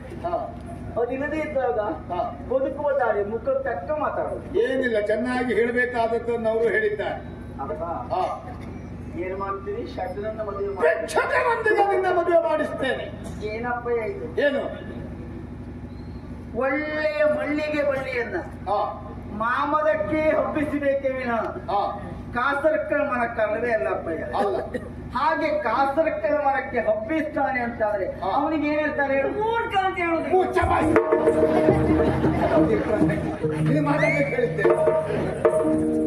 ಮೊದಲಿಗೆ ಬಳ್ಳಿಯನ್ನ ಮಾಮರಕ್ಕೆ ಹಬ್ಬಿಸಬೇಕಾದದ್ದು ಪ್ರಕೃತಿ ನಿಯಮ. ನಮಗೆ ನಿರೀಕ್ಷಿತವಾದಂತಹ ಫಲ ಮಲ್ಲಿಗೆ ಬಳ್ಳಿಯಿಂದ ಸಿಕ್ಕಿತು ಎನ್ನುವ ನಿರೀಕ್ಷೆ ಇದ್ರೆ ಆಗ ಮಾಮರವನ್ನೇ ಆಶ್ರಯಿಸುವಂತೆ ನೋಡಿಕೊಳ್ಳಬೇಕು. ಆ ಮಲ್ಲಿಗೆ ಬಳ್ಳಿ ನಮ್ಮ ಇಚ್ಛೆಯಂತೆ ನಿರೀಕ್ಷಿತ ಫಲ ಕೊಡುವುದಿಲ್ಲ ಅಂತ ಗೊತ್ತಾದ ಮೇಲೆ ಮಾಮರಕ್ಕಲ್ಲ ಕಾಸರಕ್ಕನ ಮರಕ್ಕೆ ಹಬ್ಬಿಸುವುದನ್ನು. ಸರಿಯಪ್ಪ.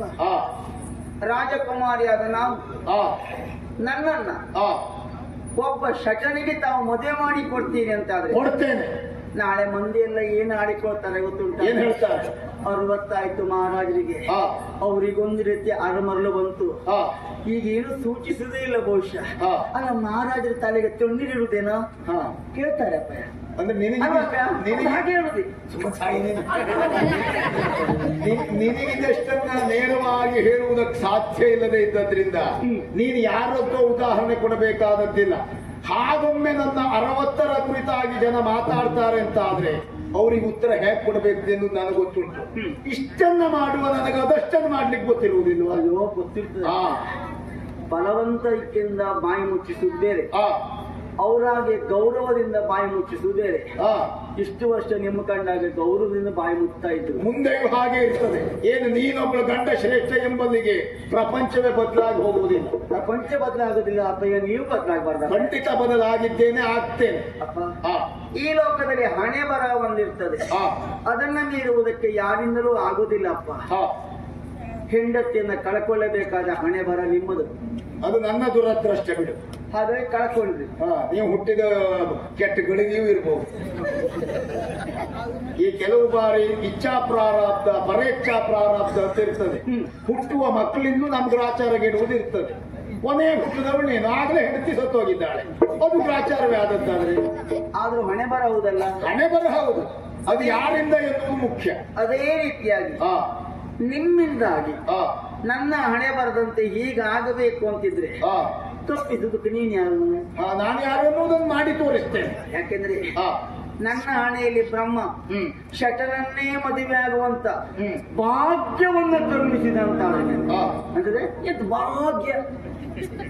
ರಾಜನನ್ನು ಮದುವೆ ಆಗ್ಬೇಕು, ನಾವೆಲ್ಲ ಹಾಗೆ ಶಟನನ್ನು ಮದುವೆ ಆಗ್ಕೊಂಡು ಭಾಗ್ಯ. ನೋಡಿ, ಈ ಲೋಕದಲ್ಲಿ ಯಾವುದು ಭಾಗ್ಯ ಯಾವುದು ದೌರ್ಭಾಗ್ಯ ಅಂತ ಹೇಳಿ ಬರುವುದಿಲ್ಲ.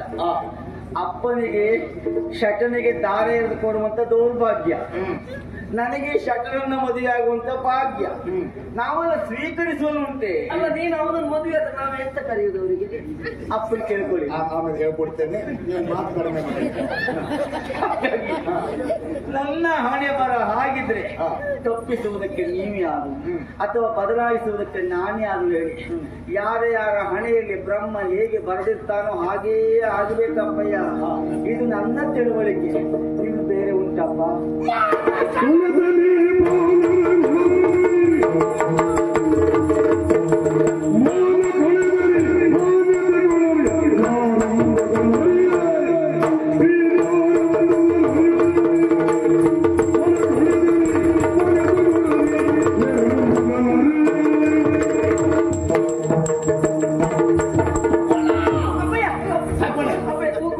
ಏನ್ ರೋಗ ಬಡಿಲಿಲ್ಲ ನನಗೆ. ನೀವು ಹೀಗೆ ಮಾಡಿದ್ರೆ ಸಾವಿರ ವರ್ಷಬೇಕು. ಮಾಡಬೇಡಿ ಅಪ್ಪ, ನಮ್ದು ಭಯ ಆಗ್ತದೆ. ಕಣ್ಣು ಕೆಂಪಾದದ್ದಾದ್ರೆ ಸಿಟ್ಟಿನಿಂದ, ಬೇರೆ ಏನೋ ಕೆಟ್ಟ ದ್ರವ್ಯದಿಂದ ಅಲ್ಲ. ಬೆಂಕಿಯಾಗಿ ಬಿಡಿ ಅಪ್ಪ. ಅವಳಿಗೆ ಕಣ್ಣು ಕೆಂಪಾದ್ರೆ ಅದೇ ತಲೆ ವಿಷಯಲಿದ್ದಾಳೆ. ಇಲ್ಲಿ ಅಪ್ಪ ಕಣ್ಣು ಕೆಂಪಾಗಿರುವುದು ಅವಳಿಗೆ ಕೆಂಪಾಗಿದೆಯಾ?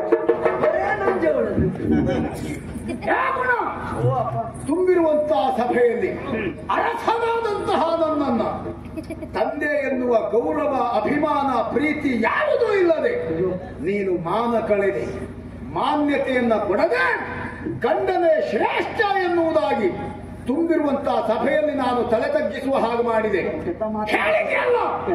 ವಿಧಿ ಎಂತಹುದೋ ಅಂತೆಯೇ ಎನ್ನುವುದಾಗಿ ನಿನ್ನ ಜೀವನಕ್ಕೆ ನಾನೇ ವಿಧಿಯಾಗ್ತೇನೆ.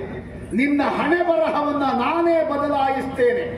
ಒಬ್ಬ ಭಿಕ್ಷುಕನನ್ನ ಮದುವೆಯಾದ್ರೆ ಆಗ ತಂದೆಯ ಶ್ರೇಷ್ಠತೆ ಏನು ಎನ್ನುವುದು ಗೊತ್ತಾದೀತು.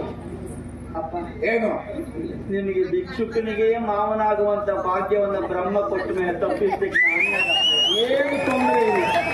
ಆ ಭಾಗ್ಯವನ್ನ ನಾನಾಗಿಯೇ ಸ್ವಾಗತಿಸಿದ್ದು. ಯಾವಾಗಲೂ ಮತ್ತೊಬ್ಬರ ಕುರಿತಾಗಿ ಆಲೋಚಿಸುವಾಗ ನಮಗೆ ಬೇಡ ಬೇಡ ಬೇಡ ಎನ್ನುವುದಾಗಿ ಹೇಳಿದಾಗಲೂ ಬದುಕಿ ಒಂದು ಒಕ್ಕರಿಸ್ತದೆ ನೋಡು, ಅದಕ್ಕೆ ನಮಗೆ ಬೇಸರ ಆಗುವುದು. ಈಗ ಭಿಕ್ಷುಕನೊಬ್ಬನನ್ನ ಅಳಿಯ ಅಂತ ಹೇಳುವುದಕ್ಕೆ ನಾನು ಹೆಮ್ಮೆ ಪಡ್ತೇನೆ. ಯಾಕೆ ಗೊತ್ತಾ? ತನ್ನ ಮೂಲಕವಾಗಿ ನಿನ್ನ ಜೀವನ ಹಾಳಾಗ್ತದೆ ಎನ್ನುವುದೇ ಸಮಾಧಾನ. ಹಾ ಅಪ್ಪ, ಏನು ನಿಮ್ಮ ಚಿತ್ತದಲ್ಲಿ ಹೇಗುಂಟು ಹಾಗೆಯೇ ಆಗಬೇಕು. ನಾನೇ ಮಾಡಿ ಪೂರೈಸ್ತೇನೆ. ಅದಾಗಬೇಕು, ಆಗತಕ್ಕದ್ದು. ಆಯ್ತು ಬ್ರಹ್ಮ. ಹೌದು, ನಿನಗೆ ನಾನೇ ಬ್ರಹ್ಮ. ಅಪ್ಪಯ್ಯ, ಎಲ್ಲ ಹಿರಿಯರು ಹೇಳ್ತಾರಪ್ಪ, ಏನಂತ? ಒಮ್ಮೆ ಬರೆದ ಮೇಲೆ ಮತ್ತೆ ಯಾರು ಓದ್ಲಿಕ್ಕೂ ಆಗುದಿಲ್ಲ, ಬರೀಲಿಕ್ಕೂ ಆಗುದಿಲ್ಲ. ಹೌದಪ್ಪ ಅದು? ಅದೇ ಬುದ್ಧಿ ಇಲ್ಲದೆ ಇದ್ದವ್ರು ಹೇಳಿರ್ಬಹುದು, ಕೊಯ್ಲು ಆಗದೆ ಇದ್ದವ್ರು ಹೇಳಿರ್ಬಹುದು. ಹಾ, ನಮ್ಮಪ್ಪಯ್ಯ ಬರ್ದಾಕ್ತಾರೆ. ಯಾರಿಗೆ? ನೀನು ಹೀಗೆ ಮಾಡಿದ್ರೆ ಹಿಂದೆ ಇದ್ದದ್ದೆಲ್ಲ ಬಾರ್ದು ಹಾಕ್ತೇನೆ. ಜಾಗ ಇದ್ದಿಲ್ಲ ಬರ್ದಾಕ್ತಾರೆ. ಆಯ್ತಪ್ಪ.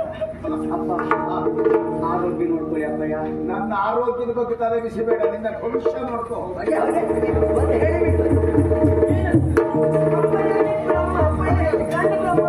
ಎಲ್ಲ ನಾನು ವ್ಯವಸ್ಥೆ ಮಾಡ್ತೇನೆ, ಹೋಗಿ.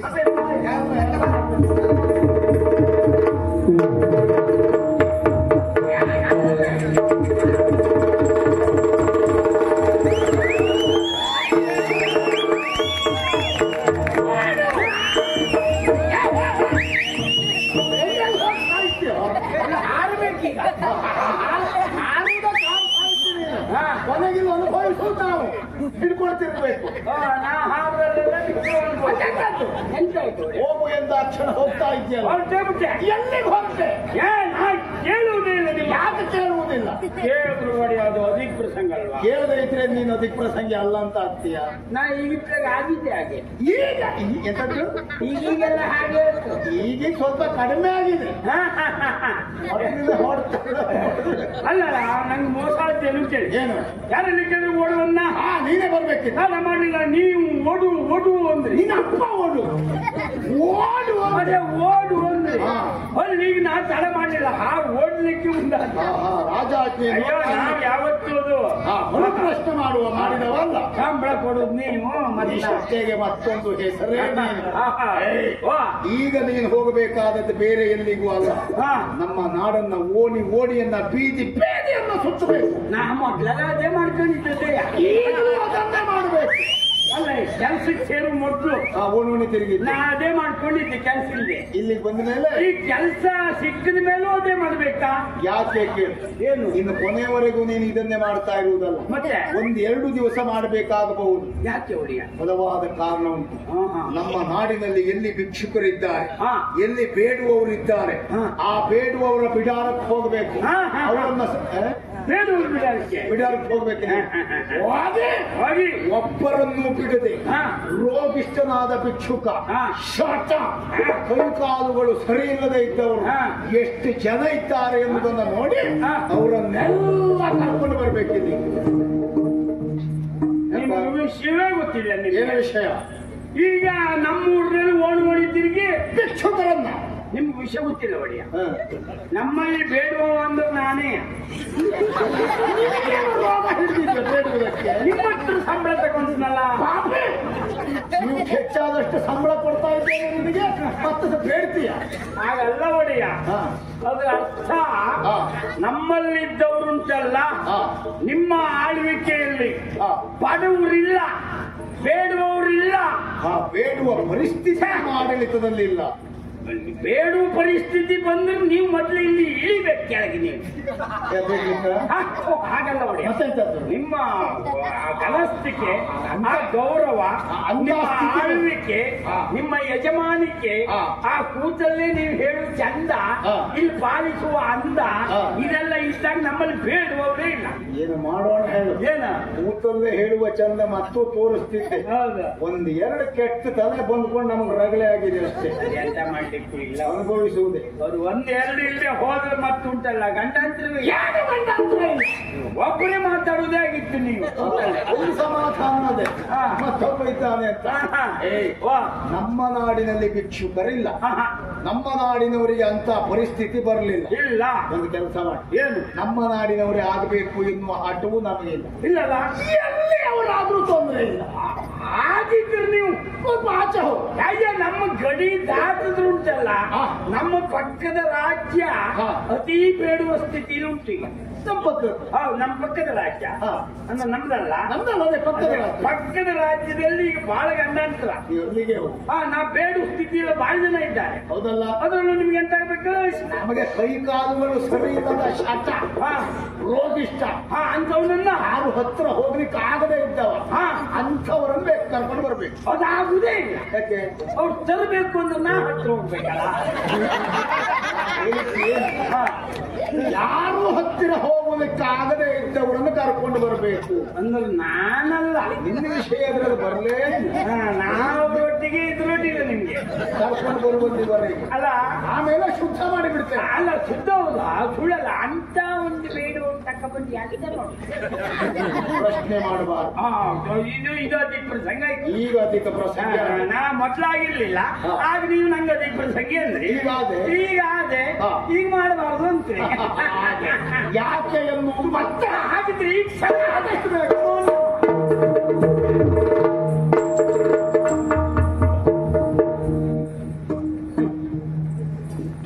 ಅರವತ್ತಕ್ಕೆ ಇವ್ರಿಗೆ ಜೋರಾಯ್ತು. ನಂಗೇನು ವಿಷಯ ಗೊತ್ತಿಲ್ಲ ಅಂದ್ರೆ ನಾ ಕೇಳ್ತಾ ಇದ್ದೇನ. ಅಂದ್ರೆ ನಿಜವಾಗಿ ಇವ್ರ ಮಗಳು ಮಾತಾಡಿದ್ದು ಉಂಟಲ್ಲ, ಹಿರಿಯವರು ಅಪ್ಪುಟದ ಮಾತಾಡಿದ್ದಾರೆ. ಇವರಿಗೆ ಅಪ್ಪುಟದ ಮಾತಾಡಿದ್ಲು, ಇವರಿಗಾಗಲಿಲ್ಲ. ಅಲ್ಲ ನೋಡಿ, ದುರಂತ ನ್ಯಾಯವಾದ ಮಾತಾಡಿದ್ವಿ. ಇವತ್ತಿನ ಕಾಲವೇ ಹಾಗೆ. ಭಾಗವತರ ನಿಮ್ಮ ಹತ್ರ ಬಂದು ಯಾರು ಅಂತ ಇಟ್ಕೊಳ್ಳಿ, ನಿನ್ನ ಪದ್ಯ ಎಂತದೆ, ರಾಗ ಸರಿಯಾಗಿಲ್ಲ ಅಂದ್ರೆ ಪಾಪ ನಿಮ್ಗೆ ಪಾಪ ದಾನಿ ಮುಖ ತನ್ನಿಂದ ಅಪ್ಪ ಗೊತ್ತಿಲ್ವಾ? ಅದೇ ಪದ್ಯ ಅಂದ್ರೆ ನಿಮ್ದು ಅಂತ ಹೇಳಿದ್ರೆ ನೀವು ಪಾಪ ನಿಮ್ಗೆ ಬಾಯಿ ಇಷ್ಟ ಆಗಿಲ್ಲ ಆಗ್ತದೆ. ಅದೇ ಆಚೆ ಬದಿ ಹೋದ್ರೆ ಎಲ್ಲಿ ಹೊಪ್ಪಗೆಟ್ಟು ಭಾಗವತ್ನ ಅಂದ್ರು ಅಂದ್ರೆ ಉದಾಹರಣೆ ನಿಮ್ ಬಗ್ಗಲ್ಲ ಅಂದ್ರೆ ಎದುರಿದ್ದು ಹೊಗಳಬೇಕು. ಇದಿರು ಹೊಗಳಲು ಬೇಡ ಅಂತುಂಟು, ಆದ್ರೂ ಇವ್ರಿಗೆ ಅದೆಲ್ಲ ಹೊಗಳಬೇಕು. ಇಲ್ಲದೆ ಹೋದ್ರೆ ಬೇಡೋರು ಅಂತನ್ನುದ ಎಲ್ಲ ಗೊತ್ತುಂಟು. ಅದು ಒಂದು ಅವ್ರದ್ದು ಸಿಟ್ಟು ಮಾತು ಉಂಟಲ್ಲ, ಅಯ್ಯಪ್ಪ ಸೆಟ್ಟ ಬಂದ್ರು ಇವರು ಸೆಟ್ಟ ಬಂದ್ರು ಉಗ್ರಾಣಿ ಸೀನ್ನೆ ಸೇನ ಇವರು, ಅದೆಲ್ಲ ನಾ ಹೇಳುದು. ಆದ್ರೆ ನಮ್ಮಲ್ಲೊಬ್ಬ ಉಗ್ರಾಣಿ ಸೀನ್ ಇದ್ದ, ಅವನು ಸಿಟ್ಟು ಬಂದಾಗೆ ಸಿಟ್ಟು ಬಂದ್ರೆ ಮತ್ತೆ ಏನು ಮಾಡ್ಲಿಕ್ಕೂ ಬಿಡ್ಲಿಕ್ಕಿಲ್ಲ, ನಮ್ ತಲೆ ಕಡಿದ್ರು ಕಡಿದ್ರೆ ಇನ್ನು ಮುಂದೋಡ್ಲಿಕ್ಕಿಲ್ಲ. ಆದ್ರಿಂದ ಅವ್ರು ಹೇಳಿದ್ದನ್ನು ಹೂ ಅನ್ಲೇಬೇಕು, ಬೇರೆ ಗತಿ ಇಲ್ಲ. ನಾನ್ ನನ್ನ ಕೆಲಸ ಮಾಡದೆ ಹೋದರೆ ನಮ್ಗೆ ಮತ್ತೆ ಬದುಕಿಲ್ಲ. ಆದ್ರಿಂದ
Oh